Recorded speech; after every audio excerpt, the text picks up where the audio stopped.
Física é joga uma bola na quadra e bora, se vira, joga a bola aí, vai jogar futebol. Sabe, eu acho que eu posso falar da época que eu estudei, né? Agora tem algumas outras linhas que as pessoas estão já abordando, de repente tem escolas também particulares que estão tomando outra linha de pensamento. Mas quando eu estudei era super clássico.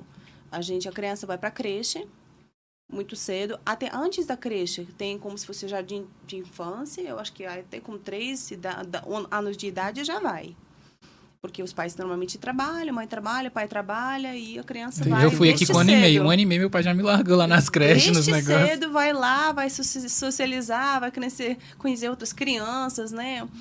E depois vai para a escola. No meu caso foi um pouquinho diferente, porque quando eu tinha 6 anos, era como se fosse uma coisa híbrida. Jardim, creche, junto com a escola. Então, eu já estava exatamente me preparando. Eu ainda estava dormindo lá. A gente tinha a hora de almoço que a gente dormia, a gente comia como criança, né? Tinha refeições, mas a gente também estudava. Então, quando eu tinha 6, eu já entrei lá. E eu meio que pulei o primeiro ano da escola. Isso já foi considerado como se fosse um primeiro ano. Eu já entrei no segundo ano da escola. Só que quando eu cheguei, depois eu acho que pulei mais um ano. Nossa, pulou 2. Eu não sei como, era muito diferente esse ano. Até agora eu não entendo muito bem, porque tem crianças da minha idade que pularam, tem que não pularam. E depois, chegando no 9º ano, quando eu estudava, você tem escolha. Você pode ir, por exemplo, para o colégio técnico, um college, né, colégio, assim. Ou você já pode estudar 2 anos a mais na escola e entrar na faculdade. Então, totalmente diferente. O que eu fiz? Como eu não estava gostando muito da minha escola, que eu achava, assim, muito chato, assim, não gostava muito da turma, eu já queria sair, eu já queria a vida adulta, eu já tinha muita aptidão para as línguas, aí minha mãe falou, bora lá, bora para o colégio, né? Bora. Então, o colégio não é exatamente essa a ideia como aqui no Brasil, né? Então, com 17 anos, eu meio que já entrei na faculdade como se fosse uma formação mais técnica, mas já entrei na faculdade de línguas. Entendi. E mais 2 primeiros anos, eu estava completando algumas matérias, matemática, física, química, biologia. E quando passou 2 anos, ficou somente como se fosse a especialização em línguas. Terminando lá, eu já entrei na faculdade, isso aqui não 5 anos de faculdade, só 3 anos de faculdade. Então, mas no total eu estudei bastante. E era muito clássico, exatamente como vocês estavam falando. Então, eu acho, até no Brasil, assim, ao meu ver, até um pouquinho vocês fazem a criança pensar mais por conta própria do que simplesmente memorizar as coisas. Porque na minha lembrança, assim, a gente memorizava muita coisa. Decorava, gravava, não pensava, não criava os projetos, pensa, pesquisa. Não, anota, memoriza. Entendi. Então, assim, se eu pego a minha geração, todo mundo fez mais ou menos assim. Escola, colégio, ou já faculdade, trabalho e pronto. Então, eu até acho que eu fui diferente, porque eu nunca eu entrei na escola pública para ensinar. Eu nunca tinha interesse, porque eu nunca senti que seria um lugar... Porque é um lugar muito burocrático, né? Eu não gosto tanto. Eu sou uma pessoa mais livre.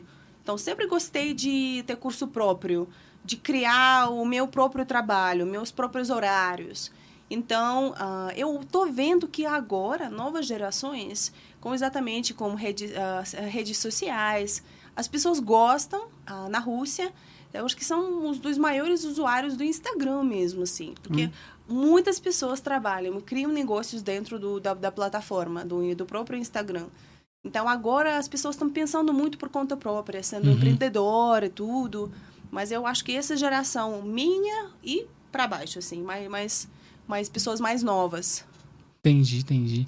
E como é que é qual a maior diferença que você acha que tem, assim, da questão cultural mesmo do brasileiro pro russo, sim, o lance de relações mesmo, de relações de proximidade, porque eu tenho, e normalmente, tipo, o que os russos sabem do Brasil. Porque eu vi um vídeo exatamente no YouTube sobre, tipo, uma russa, ela é russa, e só que ela fala português. E aí ela tava perguntando pros russos, na rua lá, perguntando pra eles como, tipo, qual é, eles não sei o quê, qual a capital do Brasil? Aí, tipo, a maioria deles... Rio de Janeiro. Rio de Janeiro. Janeiro, A maioria deles fala Rio de Janeiro. Aí ele pensa, não, Brasília. Aí eu lembro que teve uma em 20 lá que eles perguntaram, ela falou Brasília.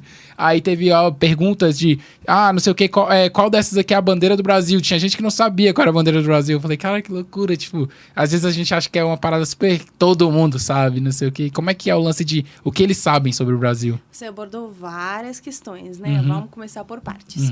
A primeira questão que você também tocou nesse assunto um pouquinho hoje, eu vou começar com ele. A questão de atraso, né? Questão de chegar, não chegar na hora e tudo.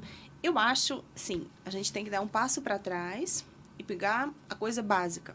O nosso clima. Clima russo, clima brasileiro. Eu acho que o clima, ele influencia a temperatura que está lá fora, influencia bastante no como a pessoa é. Então, na rua, vamos imaginar, até quando eu ensino meus alunos a pronúncia em russo, né? Vamos imaginar 2 pessoas na parada de ônibus no Rio de Janeiro, esperando o ônibus chegar. O ônibus está demorando.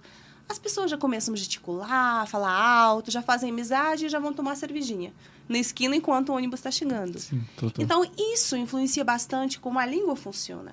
Tipo, vocês abrem bastante a boca para falar, gesticulam, né? Falam alto.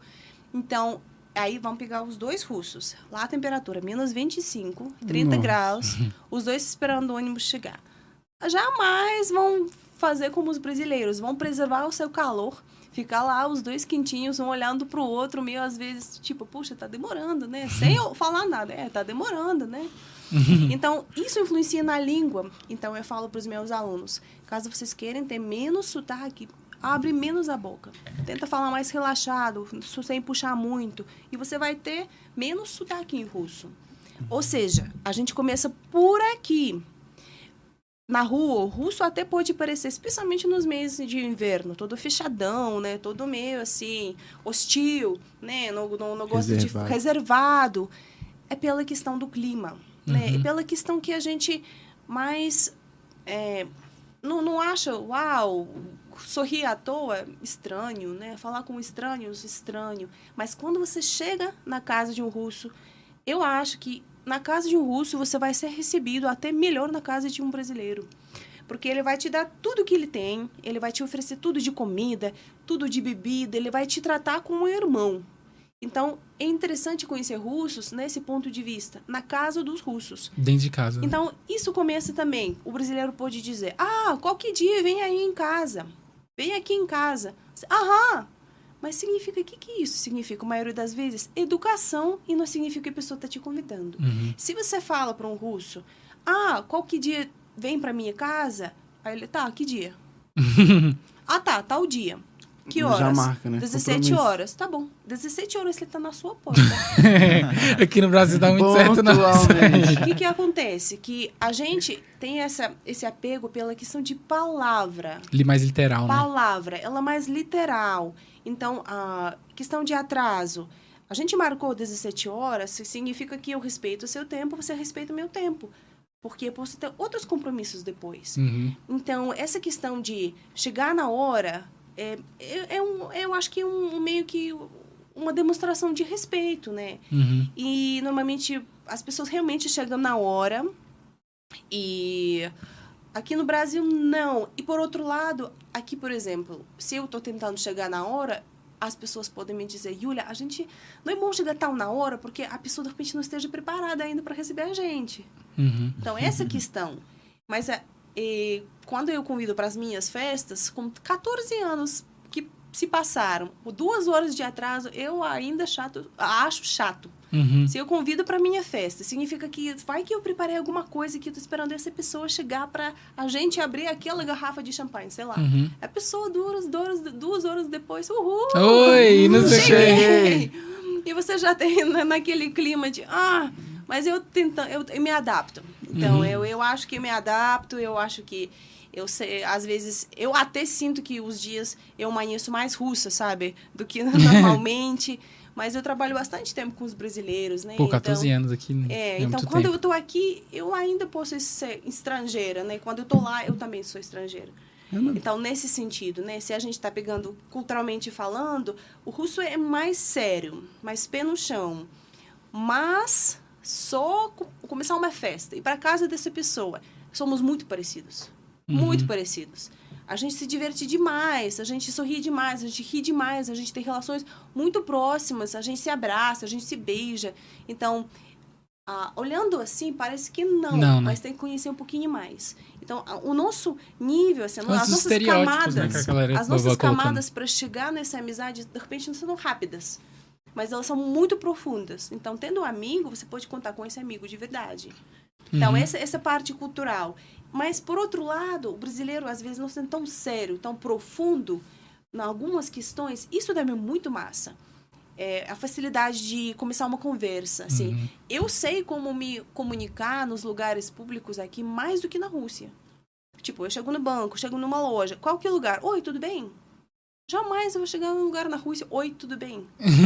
Eu só chego e falo boa tarde. Ou às vezes nem falo nada, porque a pessoa vai olhar, tipo, não te conheço, porque você tá me dando boa tarde. Então, depende. Toda questão de tudo, sabe? Então, eu acho que o russo, se a gente descrever de algum jeito assim, mais lúdico, o russo ele é muito profundo.